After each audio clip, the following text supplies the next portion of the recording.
नमस्कार, हमारा नाम है समरीन और आपने देखना शुरू कर दिया है लाइव सिटीज। देखिए, यूजीसी के नए नियम का जनरल कैटेगरी के छात्र जमकर विरोध कर रहे हैं और आपने भी देखा होगा कि किस तरह से सोशल मीडिया पर लोगों का गुस्सा उबाल मार रहा है। तो ऐसे में अब कई तरह के सवाल हैं जिसका जवाब सभी जानना चाह रहे हैं। सवाल ये कि आखिर मामला क्या है, सवाल ये भी कि आखिर ये नए नियम क्या कुछ है और क्यों हो रहा है इसका विरोध। तो आइए फिर इसी मुद्दे पर एक बार फिर से सीधी बातचीत करते हैं सीनियर जर्नलिस्ट अरुण पांडे जी से। सबसे पहले बहुत शुक्रिया बातचीत। धन्यवाद आपको भी जी, सबसे पहले तो बिना देरी के हम चाहेंगे कि आप बताइए कि पूरा मामला क्या है। देखिए, यूजीसी ने एक अभी इसी 16 तारीख को 16 नहीं 15 से तो लागू ही हो गया। 13 तारीख को यूजीसी ने एक सर्कुलर जारी किया और उसमें पूरे यूनिवर्सिटी लॉ से जो कॉलेज यूनिवर्सिटी संचालित होते हैं उनके यहाँ एक जो भी यूजीसी गाइडलाइन जारी करेगा वही चलता है। तो उसमें विश्वविद्यालय परिसर में, कॉलेज परिसर में कोई समानता के लिए जातीय भेदभाव ना हो, इसके चलते ध्येय मंशा उसका ये है। मैंने भी उस सर्कुलर को देखा है। तो गैर बराबरी नहीं बराबरी और फिर भेदभाव जाति में, इस संबंध को रोकने के लिए एक सर्कुलर जारी किया और उसमें बताया कि ये समानता के लिए एक कॉलेज में विभाग अध्यक्ष की कमेटी होगी, एक अलग केंद्र बनाएंगे और उस एक कमेटी भी बनाएंगे और उस कमेटी में जो हेड कराए वो अलग है। उसमें OBC, schedule caste, schedule tribes के छात्र प्रतिनिधि रहेंगे।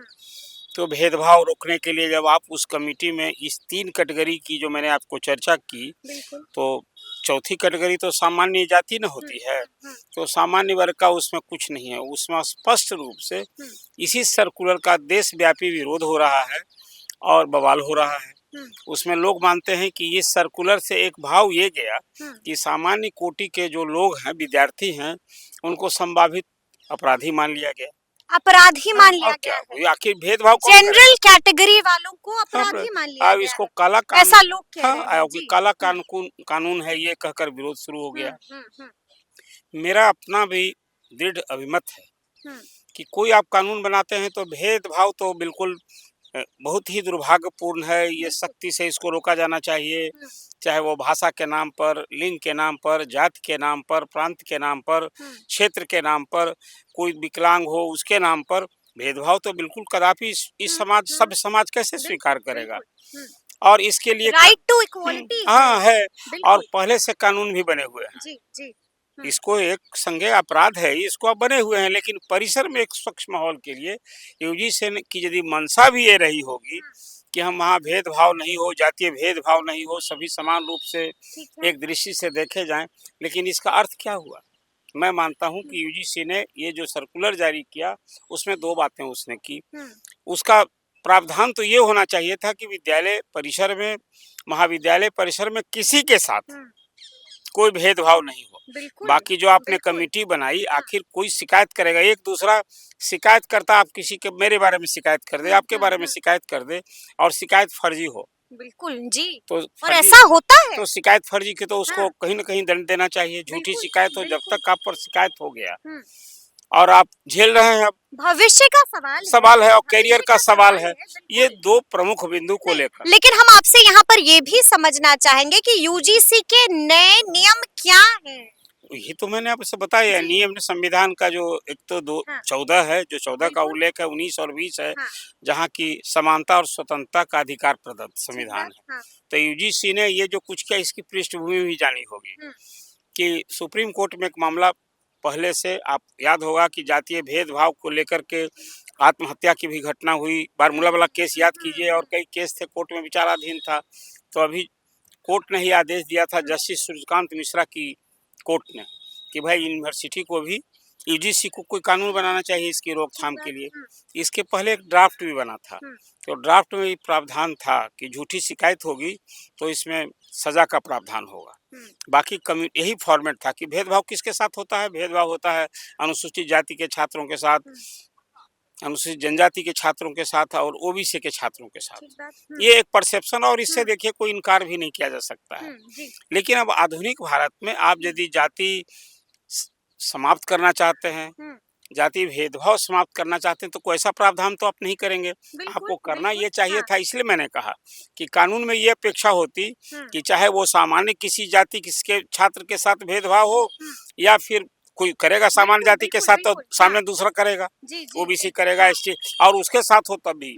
ये पूरी तरह से इसको रोक राख के लिए भेदभाव का की जो परिभाषा थी ना, उसमें जो व्याख्या की गई वो गलत है, मैं मानता हूँ। इसको करना ये चाहिए था कि किसी जाति वर्ग से बिल्कुल भेदभाव हो तो नहीं होना चाहिए, और उसके लिए फिर उस जाति भेदभाव को परिभाषित भी किया गया है। इसके पहले संसद की कमेटी बनी थी जिसमें दिग्विजय सिंह जो मध्य प्रदेश के एक्स चीफ मिनिस्टर है, उनकी अध्यक्षता में कमेटी थी। वो कमेटी ने सिफारिश की, उसमें अपने बिहार के पटना साहिब के सांसद रविशंकर जो कानून मंत्री रह चुके हैं वो भी थे। भला बताइए ना, हेडेड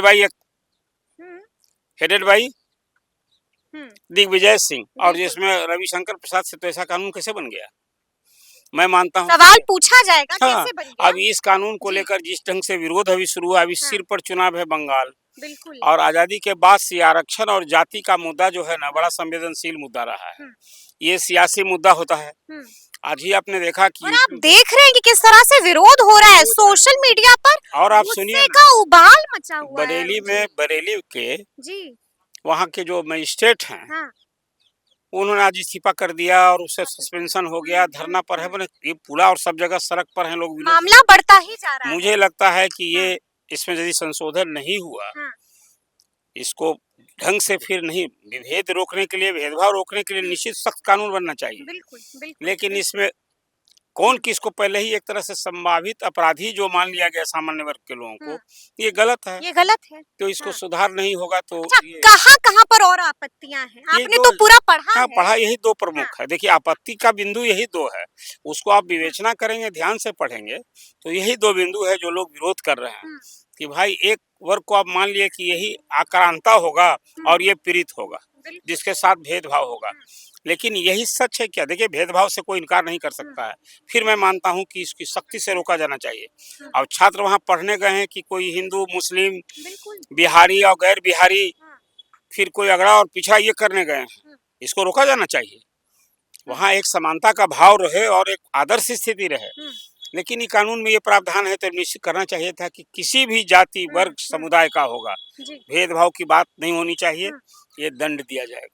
और दूसरा है कि यदि ये शिकायत चाहे वो सामान्य वर्ग का भी कोई व्यक्ति कर दे कि भाई मेरे साथ ही भेदभाव कर रहे हैं, तो छानबीन में गलत होगा तो उसके खिलाफ पेनलाइज करना चाहिए, एकदम करना चाहिए। ये दो प्रमुख बिंदु मैंने जो पढ़ा उसका सार। यानी कि आप कह रहे हैं कि इन्हीं दो बिंदुओं पर आपत्ति आपत्ति, और इसी को काला कानून कह रहे हैं लोग, इसी को काला कानून कह रहे हैं। लेकिन हमने ये भी सुना कि सरकार के द्वारा भी बयान आया है, हमने ये भी देखा कि यूजीसी ने भी अपना पक्ष रखा है और साफ साफ कहा है कि हमने इसीलिए इसको लागू किया है, इसीलिए जो ये नया कानून बनाया गया है ताकि न्याय वाला माहौल स्थापित हो। कहाँ न्याय वाला माहौल हो रहा है? देखिए आप जो यही ना मैंने सब कहा कि यूजीसी का ध्येय उद्देश्य गलत नहीं होगा, उसकी मंशा भी सही रही होगी, लेकिन जो कानून का प्रावधान हुआ और उससे जो ध्वनि निकल रही है, जो संदेश निकल रहा है, वो लगता है कि एक वर्ग को जिस टारगेट किया गया है।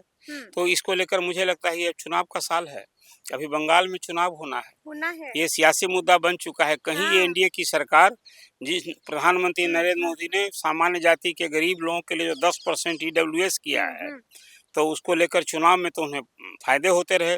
पिछले 3 चुनावों में मैं देख रहा था कि अपर कास्ट के लोगों का मोर देन 50% वोट मिला है। बिहार की बात किया है, यहाँ तो 80% अधिक लोग वोट देते हैं। और इस ऐसा प्रावधान में जो विरोध मुझे लग रहा है, वो लगता है कि एक सियासी मुद्दा जो है ऐसा बन रहा है कि इसका कहीं घाटा ना हो जाए, कहीं झटका ना लग जाए, कहीं बड़ा वाला नुकसान। बिल्कुल यही मैं कह रहा हूँ। देखिए जब चाहे मंडल कमीशन को लेकर आंदोलन हुआ, अभी ठीक है, जो बहुसंख्य आबादी है वो क्यों पीड़ित किया जाएगा? ये तो अनफॉर्चुनेट है। आज़ादी के इस 80 साल में भी यदि कोई वर्ग आज भी किसी के साथ छुआछूत की बात हो, उसको कोई हीन भावना से देखा जाए, भेदभाव किया जाए, इसको कदापि बर्दाश्त नहीं किया जाएगा। अनटचेबिलिटी बर्दाश्त होगी और ना ही इनइक्वालिटी। सबके लिए कानून बने हैं, बिल्कुल, बिल्कुल। लेकिन आप ऐसा कोई कानून मत बना दीजिए हाँ। जिससे कि एक वर्ग को पहले ही घोषित कर दिया कि ये तो अपराधी होगा। ये भाव गलत है। ये भाव गलत है। तो एक अंतिम सवाल है मेरा आपसे, आपको क्या लगता है ये मामला इतना उलझ रहा है अरुण जी, इसको सुलझाया कैसे जाए? तो ये संशोधन कैसे करके मैंने कहा ना सुलझेगा? आपको कि उसमें हाँ, संशोधन यही है कि जो वर्ग किया है ना, हाँ, एक वर्ग जो उसमें आपकी जो किसी जाति धर्म का हो, हुँ, वो विभेद को रोकने के लिए हम कानून बनाए हैं। एक पक्ष जो आपने मान लिया है कि यही पीड़ित पक्ष होगा, हुँ, जिसके साथ भेदभाव होगा। ये कहीं कुछ दृष्टांत हैं भी, हुँ, लेकिन इसको रोकने आप किसी वर्ग का कर दीजिए, किसी जात का कर दीजिए, बिल्कुल, तो बिल्कुल। स्वाभाविक ये संशोधन हो जाएगा और हुँ, शिकायत यदि गलत हो, तो दंड दंड दिया जाएगा। हुँ। ये 2 प्रावधान कर देने यानी से कि झटपट संशोधन हाँ, करना चाहिए। अपेक्ष मुझे लगता है सरकार बाध्य होकर ही करना ही पड़ेगा। करना ही पड़ेगा। तो अब देखना होगा कि आगे आगे क्या क्या होता है और ये जो मामला है वो कैसे सुलझेगा, ये तो अब आने वाला वक्त ही बताएगा। तो फिर ये पूरी चर्चा, पूरी बातचीत और पूरा वीडियो आपको कैसा लगा है, कमेंट करके हमें जरूर बताइएगा। तो ऐसे तमाम अपडेट्स के लिए बिल्कुल ऐसे ही हमारे साथ बने रहिएगा और देखते रहिएगा लाइव सिटीज। बहुत शुक्रिया।